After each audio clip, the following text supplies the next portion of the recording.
En la mémoire de nos 3 compatriotes décédés, je vous invite à observer une minute de silence. 2 sapeurs-pompiers de 22 et de 23 ans sont décédés en portant secours à leurs concitoyens à Laon.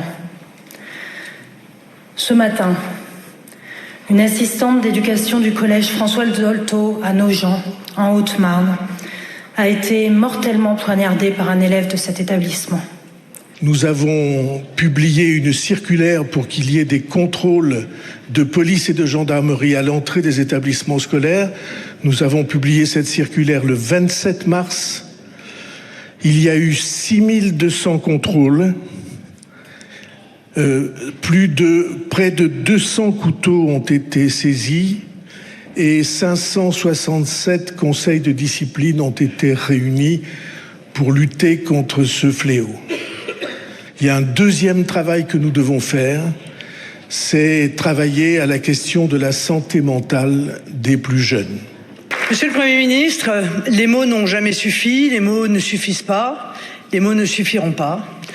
Aujourd'hui, alors qu'elle remplissait sa mission au service des enfants de France, qu'elle était un de ces maillons qui permet de garantir à nos enfants le droit à l'éducation, tel que décrit dans la Déclaration universelle des droits de l'homme, à 31 ans, Mélanie est morte poignardée par un élève. Mes pensées vont à sa famille et en particulier à son très jeune enfant. Un nouveau drame vient donc de toucher l'école et par conséquent l'ensemble de notre nation. Un drame, pas un fait divers sur lequel on brainwasherait, un drame qui appelle une réponse politique. C'est parce qu'il n'y a jamais eu de réponse politique que notre société a vu la vie être progressivement désacralisée. C'est parce qu'il n'y a jamais eu de réponse politique que l'ultra-violence s'est banalisée, en particulier chez les mineurs. C'est parce qu'il n'y a jamais eu de réponse politique que des enfants deviennent orphelins et des parents sont obligés d'enterrer des enfants victimes de la barbarie. Les différents ministres de la Santé, de l'Éducation nationale, de la Justice, de l'Intérieur, qui n'ont pas pris la mesure depuis des années de la dérive d'une partie de la jeunesse, de son ensauvagement, de l'impact des réseaux sociaux et de la banalisation de la violence chez les adolescents, entre eux et contre eux-mêmes. Ces mots, tirés de la lettre publiée par la mère du jeune Elias, il y a quelques jours, sonnent terriblement justes en ce 10 juin.